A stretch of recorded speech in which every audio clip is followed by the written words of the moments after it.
All right, I'd like to welcome everybody back to this edition of the Observer's Notebook, and I'm very excited today. We are kicking off our series of historic observatories, and I'm really excited because it's my hometown observatory, Griffith Observatory, where I've been many times in my life, and we're lucky to have the director of Griffith Observatory, Dr. Ed Krupp, with us today. Welcome to the podcast. Thanks an awful lot, and delighted that this is at least in part a home observatory for you. Oh, it is. Yes, I've been there many date nights I spent at the observatory. Made me feel smart, I think. I don't know. Before we get into it, why don't you give everybody a little bit of background about yourself? Well, I'm an astronomer. I went to grad school at UCLA undergraduate Pomona College, and my advisor in grad school was Dr. George O. Abell, expert on clusters of galaxies and other things like planetary nebula, and really the author of the very first modern textbook on astronomy for college students. Thanks to George Abell, who propelled me constantly with decisions I didn't want to make, I became a planetarium lecturer at Griffith Observatory in 1970. I was still in grad school. And then in 1972, when I finished up, I really didn't have any particular option for any other job than one that was offered as curator at Griffith Observatory. And so I thought, well, I'll stay here for a couple of years and then move along. Became the acting director for Griffith Observatory in 1974. And so I've been the director since then. So you're going on 50 years as a director of the observatory. Yeah, I failed at my original plan. Was to get out of town, but yeah, and that seems like a pretty secure job because in all the years of the observatory, I think there's only been 4 directors. Yeah, Dr. Dinsmore Alter was the first director and really established a lot of the boundary conditions and implementation of the real character of the place. And he worked hand in hand with Dr. Clarence Clemenshaw, who then became the director when Alter retired. That was in the 60s. And then in the early 70s, Dr. Bill Kaufman, who was a relativity astronomer, and he was the director here for a few years. Right. Now, but your actual passion in astronomy is archaeoastronomy, isn't it? Yeah, that came about also through a series of accidents. My work, of course, with George Abell was in observational cosmology and clusters of galaxies. But after I got out of grad school, and it really was when I was first working as curator here, I realized, starting up in September, that the following year I would have a paid vacation. And as a grad student, I had no idea what that even meant. That you'd be off for 2 weeks. And so I decided I needed to do something astronomical a year from that time. And there were a couple of false starts and some funny bits, but eventually the way it played out is that I decided to go have a look at the prehistoric stone circles in the British Isles. At that time, people knew about Stonehenge, you'd hear about that, but people didn't know that there were 900 stone rings in Britain and that those were the only ones that were left. That there had been far more. So I thought I'd go and have a look at those. Clearly, there were people who had done some work on this, Alexander Thom being the primary agent of that work. And so that is what got me off moving in a different direction. And since that time, have really gone all over the world, just everywhere, to both document, examine, research astronomical elements of culture wherever they might be, being propelled in part by going to places that nobody else was looking at, as well as the places that everybody was looking at. That's fascinating. Huh. So is that what triggered your interest in archaeoastronomy? Yeah, it really was. I think that, if you sort of threw a fishing line out in that time now, you'd have no trouble coming up with Stonehenge on the hook. I mean, Gerald Hawkins had written at least one book already, and that had turned into a television program. So it was in the air. People kind of knew about that, but there really wasn't much more than that going on.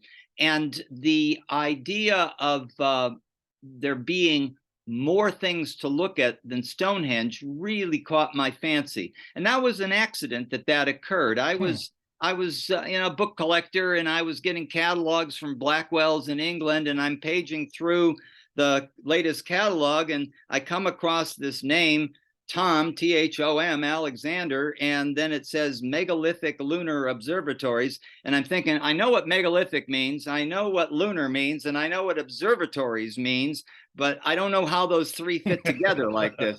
And so then I sent away for the book, and the book came, and I was really kind of astonished. I was astonished by the comprehensive and really large body of work that he had undertaken, field work, surveying accurately these sites, and then his interpretations, his astronomical interpretations of them.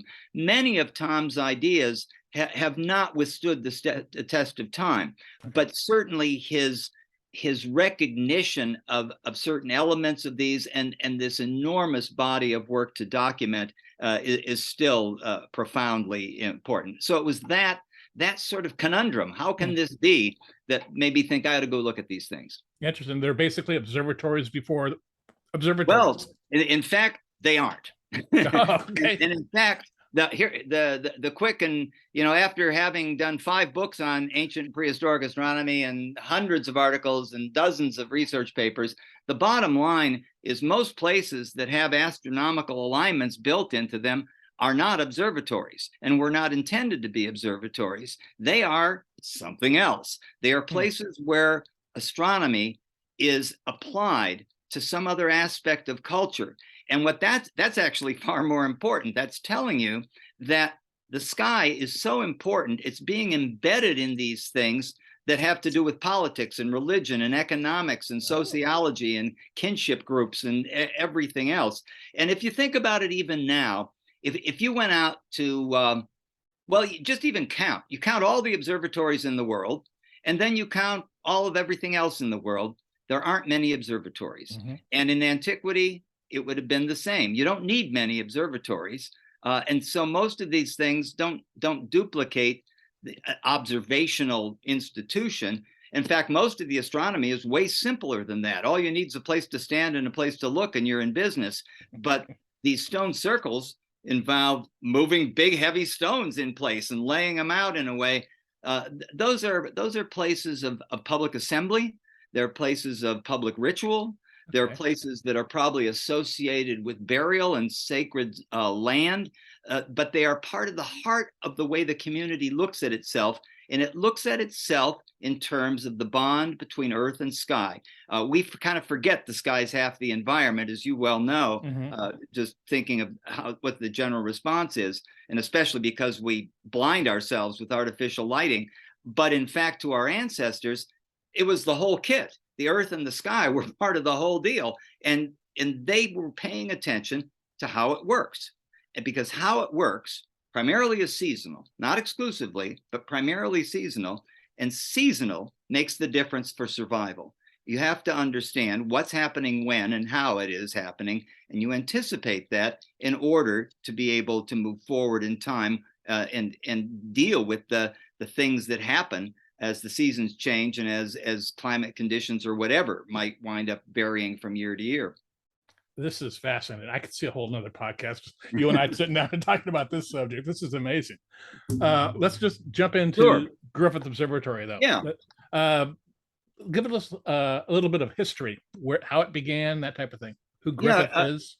Yeah, Griffith Observatory is the gift of Colonel Griffith J. Griffith, who was an entrepreneur, a man of means in Los Angeles in the late 19th century. He immigrated as a boy from Wales, was adopted by an American family, grew up, and then began to make his way and his fortune. Moving west, he got involved as a journalist and then in mining and cattle ranching and such, and eventually made a fortune and settled down in Los Angeles. And he was interested in a lot of things. Astronomy, it turns out, was one of them. But he had broad interests. And there is an epiphanal moment for Griffith that relates directly to the observatory, because he had the opportunity to go up to Mount Wilson. At the time, the 60-inch reflector was the largest telescope in the world, and he had the connections to look through the 60-inch telescope on Mount Wilson. Now, it's not something the average person would do, but he got to do that. And he is quoted as saying, if all mankind could look through that telescope, it would change the world. And of course, all mankind couldn't look through that telescope. So Griffith got this idea of changing the world. And so that meant he wanted to build a telescope or an observatory through which everybody could look. And that meant a public observatory. We kind of take this notion for granted today, but back in the late 19th century, early 20th century, this was novel. Public science hadn't really been invented at that time. And Griffith left, obviously he left Griffith Park, this huge sort of wilderness park in the middle of Los Angeles, to the city, gave that to the city. But then in his will, he left money for the construction of this public observatory. And he was very specific about the things that ought to be in it. And so he talked about the telescope. He consulted with Mount Wilson and the people that were up there at the time, and also over at Caltech and such. And so he was influenced by them, and those ideas in turn were translated into material that he left in his will along with the money to say, build it like this. His son, Van Griffith, then became responsible for helping to execute the wishes of his father. And his father died in 1919.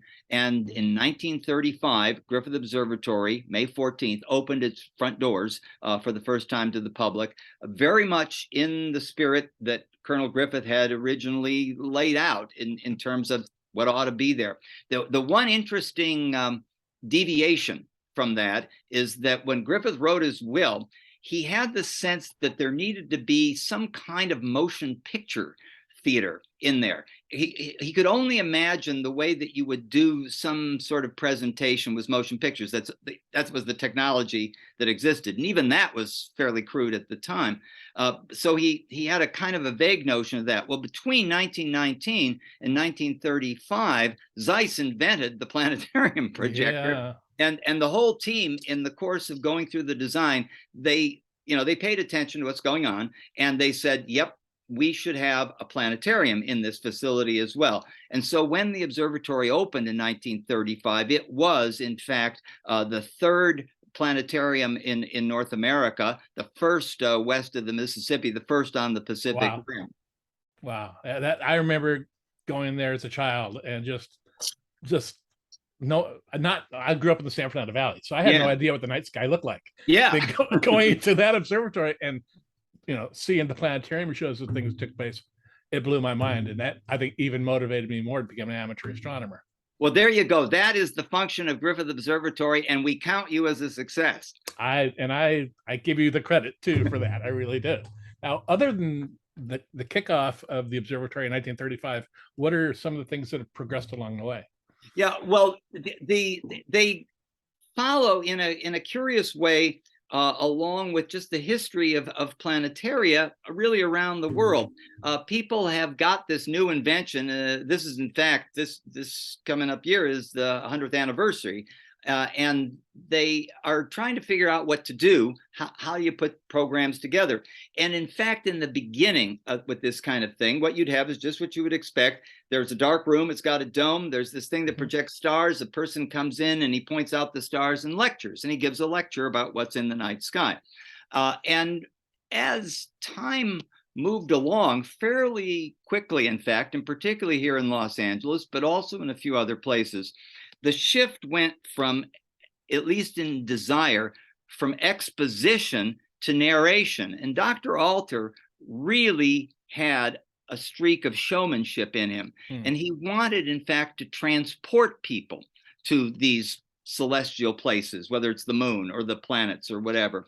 And the planetarium, as it was constructed, didn't really have that mechanism, even though right from the beginning, as soon as you get a lecturer into a planetarium with a dome full of stars, the next thing you know, you have an auxiliary projector and there's slides going up there, and then somebody's got some more projectors, and it just kept adding up and up and up, getting more and more complex. But Alter had this idea of traveling through space and getting to a destination like the moon and landing there. And it took him a long time to be able to design and construct the projectors to do this.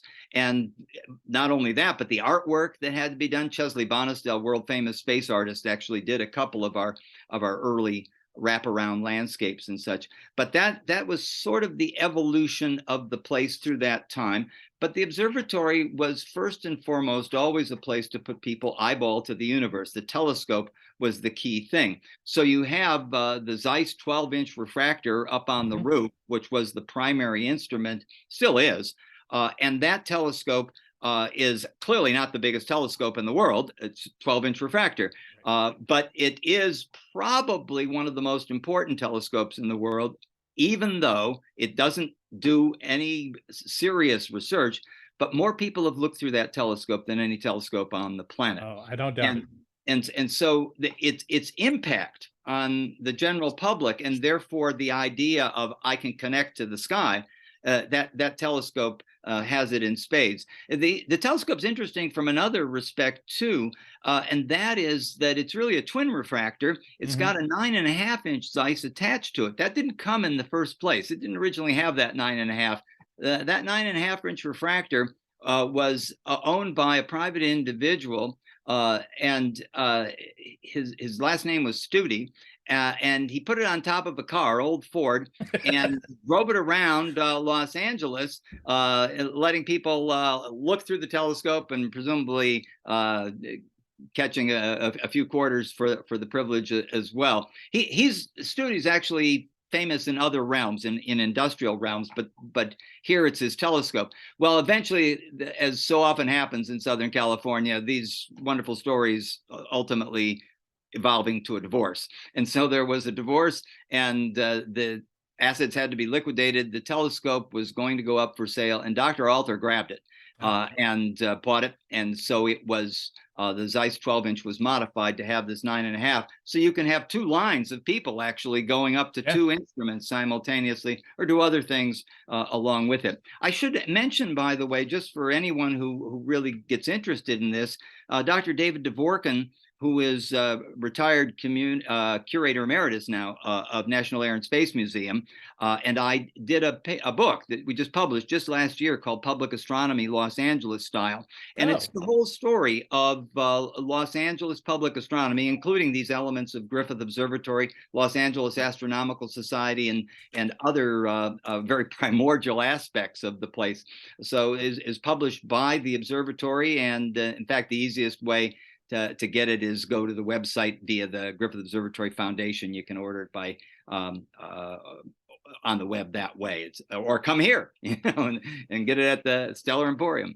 But the building continued to evolve like that, very much with the same purpose that it always had. And I think that purpose was sound in the first place.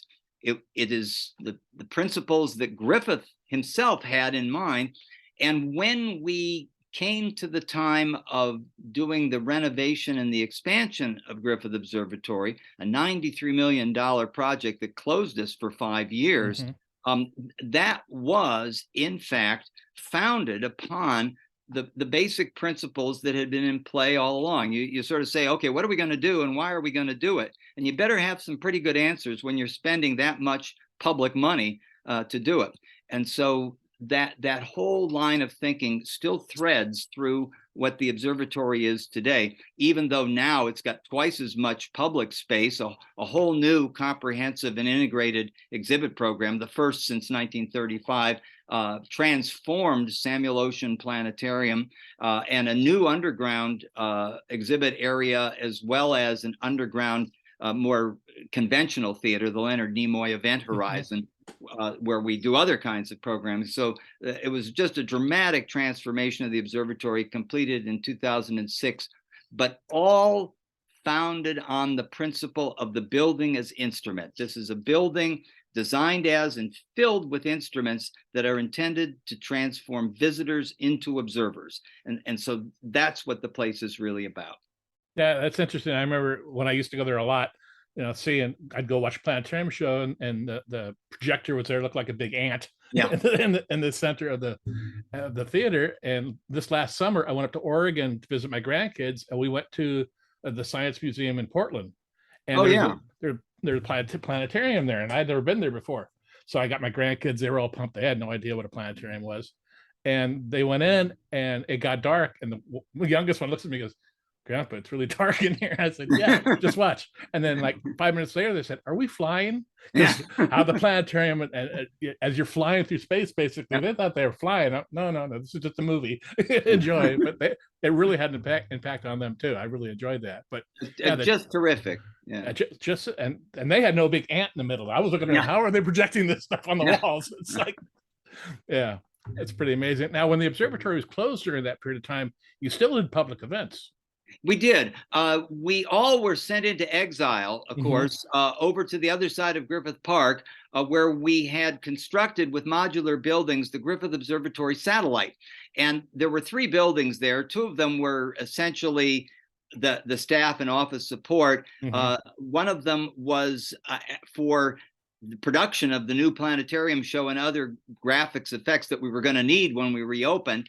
And then the 3rd building was for public programming. We needed to make sure that we kept doing modest public programming because we had to retain some of these people. Everything we do at the observatory is live, whether it's the telescopes, the planetarium show, exhibits on the floor. There's people. It's always about astronomy and people, not just astronomy. And so to retain key staff members, most of whom are part-time, we had to keep doing something, and also to keep the morning school program going at least to a degree. And so that's what we did at the satellite for those the 5 years that we were closed. And in the course of that time, and you may remember, we had an opposition of Mars, the closest opposition of Mars in 50,000 years. And we're out there at the Griffith Observatory satellite on the other side of Griffith Park thinking, this thing is getting a lot of airplay, and people are going to descend on the observatory. They're not going to be able to get to the hill. They're going to try, but they can't get there. It's a construction site, and we need to be ready for them. We wound up showing Mars at that opposition to more people through a telescope than any place else on Earth, even though we didn't even have an observatory. Yeah, I was there. In fact, Tony Cook, who ran your telescope, he contacted me during that time, and I came and gave 3 or 4 lectures about planetary observing during that time. I had a ball. It was a lot of fun, but I couldn't imagine the amount of people. We had hundreds of telescopes set up out there. It was crazy. I remember one guy who just drove up. It looked like he bought a telescope at Toys R Us. He unpacked it on a piece of the lawn and assembled the thing, and he was starting to use it. We had no idea if he had a clue, but there you go. I am delighted to know that you were there. That's terrific. Oh yeah. Tony and I we got along pretty well. Yeah, it was good times back then. Yeah. So tell me about the observatory. It's all privately funded? Now, Griffith Observatory is owned and operated by the City of Los Angeles Department of Recreation and Parks, and its primary budget is, in fact, part of the city budget.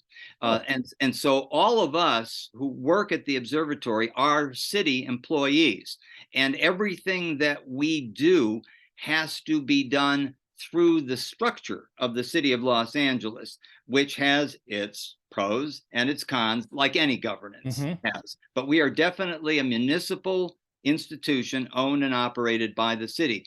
Griffith Observatory Foundation, which originally started out as Friends of the Observatory, was the private nonprofit 501c3. And that goes back actually to the whole business of getting the renovation going and started. I wrote the first memo for needing to do something about Griffith Observatory in 1978. And all I was anticipating then was the idea that we're probably going to need a new planetarium projector. This thing's not going to last forever. It'll probably catch fire if we don't watch out. And so I naively thought, if I start writing a memo to hire people downtown, this will help propel the system forward, because I knew in the city things just were going to take a long time. I didn't realize they would take as long as they did.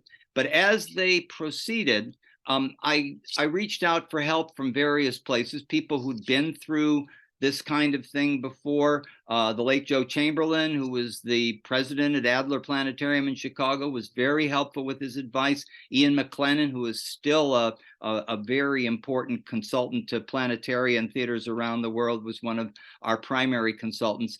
And so gradually got advice from people as to how to proceed. And one of the things it became apparent that we needed to do was get a partner, a private partner, essentially philanthropically oriented. And that's where Friends of the Observatory came from. So they, in fact, were part of an extraordinarily successful public-private partnership with the city and the observatory for the renovation and the expansion, not just in helping raise additional money, but also in facilitating things that it's hard for a city to do. That if they have control of certain money, they can spend it more effectively or more directly than the city can when you are trying to buy something as idiosyncratic as a new planetarium star projector. So they became an integral part of the observatory, and they still are. And the foundation now is still the nonprofit private 501c3, and they act in very much the same capacity as always. They're a philanthropic arm of support for the observatory. Okay. And so walk me through the observatory. As a visitor who has not been there before, what are we going to see? First, it's going to be really hard to get here. And you'll see the building from all over the basin because it's visible from all over the basin.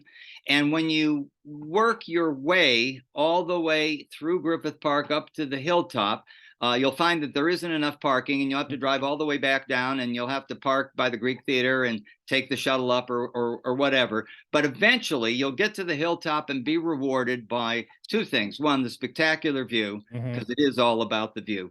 And of course, this stunning 1935 Beaux-Arts Greek Revival modern building, formal lawns, the astronomers' monument with 6 famous astronomers sitting in front in the lawn with an armillary sphere at the top of it in bronze. And then you could go in almost any direction because there are like 7 ways to get into the building.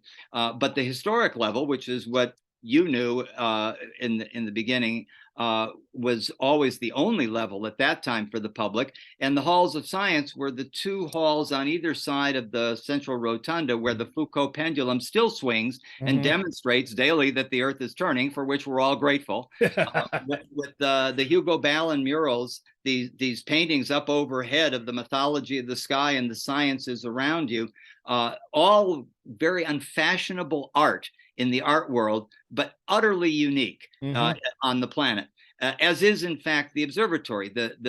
If you think about what is it about the observatory that's at the essence, I mean, it's very straightforward. There are 3 things: location, location, location. It is the best piece of public observatory real estate on the planet. And you come inside, and now there are exhibits, of course, on both of those wings of the building. It's all free. The building is open to the public, free to the public. The only thing that we charge for is the planetarium show.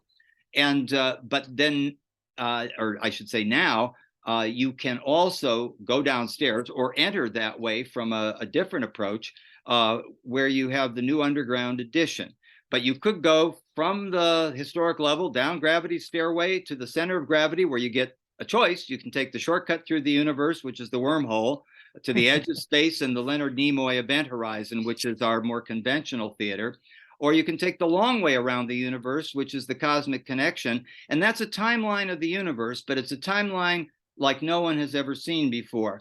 It does, in fact, in 165 feet of exhibit case that's only 2 feet wide. I mean, it's kind of a useless exhibit case, but it contains a ribbon of celestial jewelry, suns, moons, and stars, that's 165 undulating feet long, that starts from the Big Bang, where the jewelry just goes kapowie like that, and then just, you know, you walk 6-7 feet and you're like a billion years.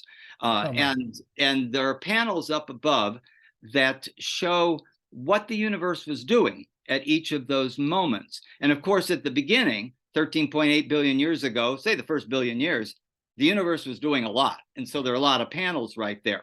But the jewelry allows you to continue on farther down. The universe keeps kind of doing what it's always been doing until it gets a little more personal. That is, to us, the solar system forming. And we kind of mark that. And we kind of mark things that are really interesting to us, like the footprints that our cousins left in the volcanic ash at Laetoli, Tanzania, about 3.6 million years ago. And then right next to that is the Apollo footprint on the moon that was like yesterday. So all of that jewelry, and I mean, there are thousands and thousands of pieces, almost all of it was owned and donated by one woman. And when we first opened with the exhibit, it was all hers. So all of that jewelry was hers, but she never wore it all at one time, and she gave it all to the observatory for this purpose. I knew that we had the jewelry all through the project. She was a officer, president of Friends of the Observatory, been a friend of mine for years and years. So it just became one of those, you had to have a crisis where say, what are we going to do with the jewelry? What are we going to do with this exhibit case? We'll put the jewelry in this impossible jewelry. and made it work, huh? Well, the thing is, I probably will be what do they say? Canceled. Yes, I'll be canceled for this. But I knew when we were designing the exhibit, and Karanak, whose jewelry it was, also knew that when we put this jewelry in place, that we were guaranteed that 50% of the population would stop and look at it, and would make the rest of the population stop and look at it. And then they would look at the panels, and then they would see it's about the universe, and they'd start talking about the universe to each other.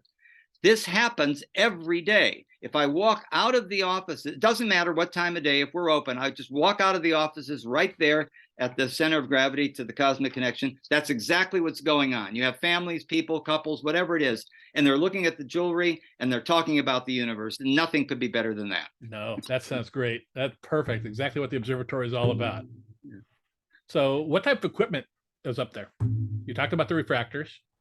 We put telescopes out on the lawn as well every night, again with live demonstrators. Those are, for the most part, those are 12-inch celestrons reflectors. And so we're looking at the bright objects in the sky. This is Los Angeles, and as you know, you're not going to see deep sky objects much of anything. But that's not really that's not a serious problem for the function of the observatory. In fact, the bright objects are the things that first attract people's wonder and attention, and that they've probably never seen. And so we're routinely showing Saturn to somebody who's never seen it before. Yep. And they are transformed by that experience. Well, that's a good thing for us to be doing. We have a solar telescope, of course, that operates in the daytime, the triple beam Celestat. So 3 beams come down from the dome on the west side of the building. One goes to an H-alpha filter, so you can see flares when they're occurring, and prominences, of course, very clearly live.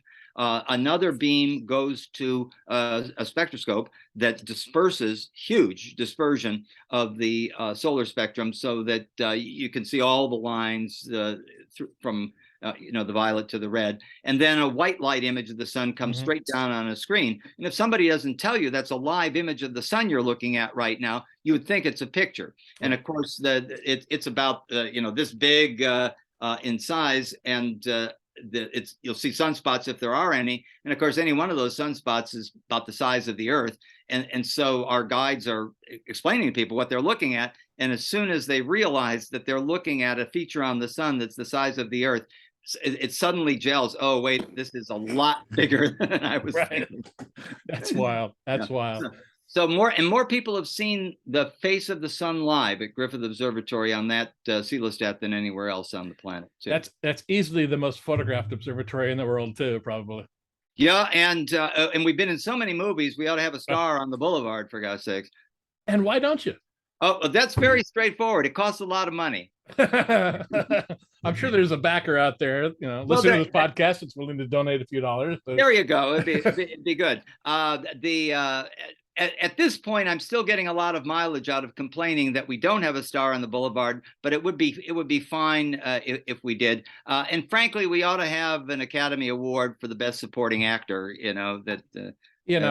You should get residuals for every time someone takes a picture of the Hollywood sign, because you're right there too. Yep. In fact, one of our outdoor terraces is called the Hollywood Sign Terrace. It's an ideal place to have a look at the sign. But you in referencing the sign, you prompt me to recall something really kind of important to talk about the place. if you want to get to Griffith Observatory's real nature, what is it and what makes it the way it is? And I sort of mentioned a little bit of that. One of the things is, of course, it's governance, it's ownership. A public observatory owned by a city isn't the only way to do this, but it does, when you do it that way, it does create a certain sensibility. And that sensibility is actually the sensibility that Griffith himself had. That's why he wanted to give it to the city as an entity. He was a populist himself, and the city creates the sense, and people get this, that it's their observatory, that they own it, that it does belong to them, and they treat it like that. So the populist accessibility of the site is one part of it. Obviously, its location in terms of its visibility and what it reveals to people at that site.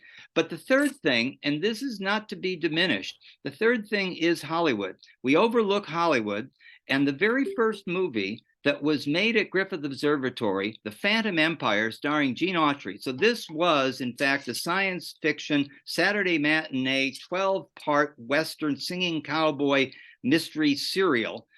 That movie was even filmed before the observatory opened in 1935. It was in 35 they filmed, but we hadn't even gotten to opening. And so our relationship with Hollywood began that early. And the relationship goes back and forth in the sense that Hollywood needs stuff from Griffith Observatory. The observatory's trip to the moon shows influenced the Disneyland in the construction of the rocket to the moon ride and how it was configured and how they did it. At the same time, Griffith Observatory in its programming has always been influenced by Hollywood's storytelling priorities and technology, so that in fact, as it has evolved over time, we have continuously taken advantage of those resources in Hollywood. So our current planetarium show, Signs of Life, could not have been produced if we didn't have our own independent animation studio that was populated by people that worked on all of these kinds of animation projects and CGI stuff. That's how most of them make their living. They move from one project to another, right. And they were with us for the production of that show, and some of them before that to the Centered in the Universe show. And so this Hollywood Observatory connection just keeps going back and forth, and it's fundamental to the way the place actually works. That too is detailed to a degree in the book Public Astronomy, Los Angeles Style. That's interesting. Yeah, there had to be some Hollywood tie in there. Now, you mentioned being a public observatory. Is there any science going on? The only science, in a sense, that's going on at this time is just the research that I do, and that's not with our telescopes. It's in the whole ancient astronomy realm. It's just something that I do in addition, but it's part of the observatory since I'm part of the observatory. But the observatory has a tradition of very modest research. Some of it was with variable stars. There's an active program of photometry with variable stars, particularly through the 50s and the 1960s. When something comes up that is particularly consequential, where we can validly make some useful observations, and Halley's Comet was actually one of those times, then we will do that. But there is not really a call for that. And as you know perfectly well, the real thrust of modern astronomical research is in a whole different realm, which requires far more sophisticated instrumentation, and of course, dark skies or outer space in order to do it. That's true. That's true. So what are some of the public outreach and programs you guys are currently doing? Well, the interesting one, as I mentioned earlier, the morning school program, which the observatory had been doing since 1937, where kids from around Los Angeles would come up on school buses and get out and they would see a planetarium show and run around like crazy in the museum. I mean, when I was a lecturer in 1970, I knew there must be a better way than that. But and we finally got around to a better way with the school program that was created when we reopened in 2006, which was designed to California state curriculum standards and restricted to 5th grade students, and involved multiple elements of the observatory in a structured way, so that it actually did teachers and students some good, including the planetarium show. But you asked for outreach, and the outreach part of that is everything's going along just fine until if I'm remembering correctly, it would have been the 11th of March of 2020, when the general manager of the Department of Recreation and Parks called me and asked me if I'd heard the mayor's announcement, and I hadn't. And essentially, the mayor of Los Angeles shut down everything, shut down the city. And she asked me, how fast can you close? And I said, I think we can be closed by the weekend. And we were closed on Friday. So we're reeling from this, what land are we in right now? No public activity, no school shows, schools don't know what they're doing, whatever. It took us about 7 months just to figure out what to do. But we then moved forward technologically and programmatically with an online school program. Oh. And the school program, from our perspective, could not be recorded. It needed to be a live experience, as if you were at Griffith Observatory, even if you couldn't be. So we would have our live guides, our live telescope demonstrators, whatever it took, creating separate modules for different parts of a structured program related to the last one that we did. We obviously had to prototype this and hit a few bumps and figure out how to do it.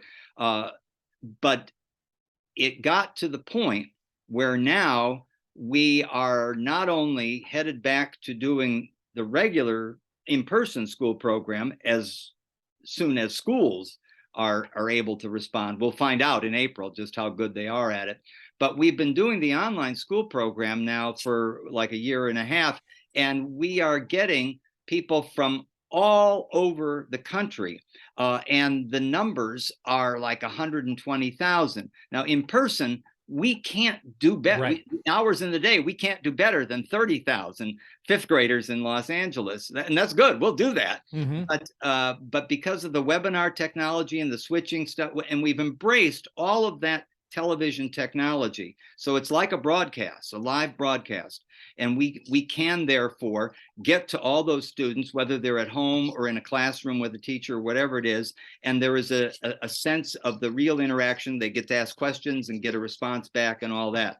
So that has been, from our perspective, very successful outreach enterprise. The other corollary to that, very much related to that, is that same technology allows us to do our YouTube live broadcasts of everything from eclipses to the close conjunctions or whatever it may be.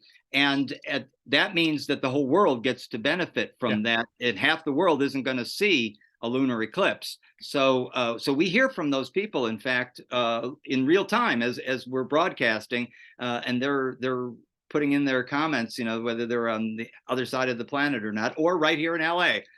If some people just choose to look at that. We keep urging people, if you're in LA, just, go on outside for a second. Yeah, I hear it. Yeah, it's interesting that the devastation of the pandemic brought on a lot of new, like what we're talking on right now, all the new technology.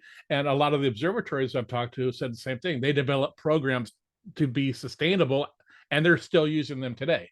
Yeah. So it for the negativity, it's given you some positives along the way. No question about that at all. And I think the only reason, if I were to seem reluctant to embrace that enthusiasm, it's just that the memory of the unknown still remains with me. Oh yeah. But as we had some successes and moved forward, you could see this was a powerful and successful move.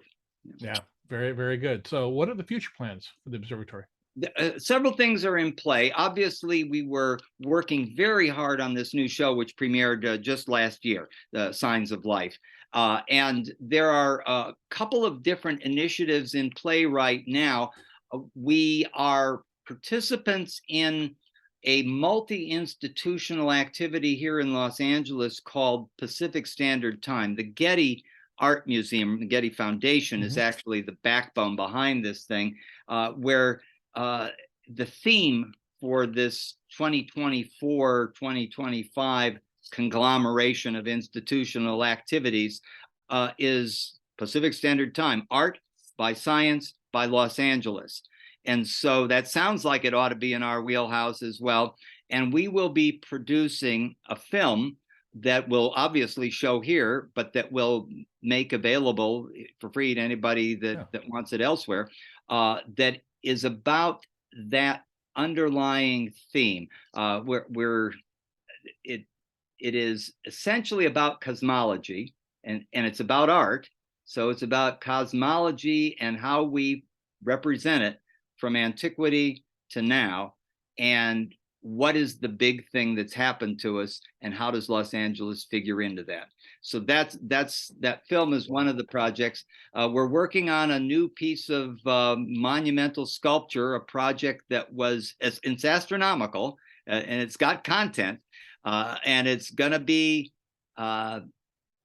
it's not simple sculpture, because it sits up on, it's a giant massive thing that sits up in a precarious place on a rotating pole. So it will be, it was part of something we wanted to do in the renovation, but we didn't have the money or the time to do it. Okay. And so those are two of the projects we're working on right now. Fantastic. It's ever changing. I love that. Yeah. Well, Dr. Krupp, is there anything else to share with us today? Thanks. I am grateful for the opportunity to see you. I am grateful for your efforts on behalf of the Mars opposition. Oh, yeah. And I'm delighted to know the Griffith Observatory played a role in your becoming what you are. That is just terrific. It did. Well, I want to thank you for coming on the podcast today. Thank you. Bye-bye.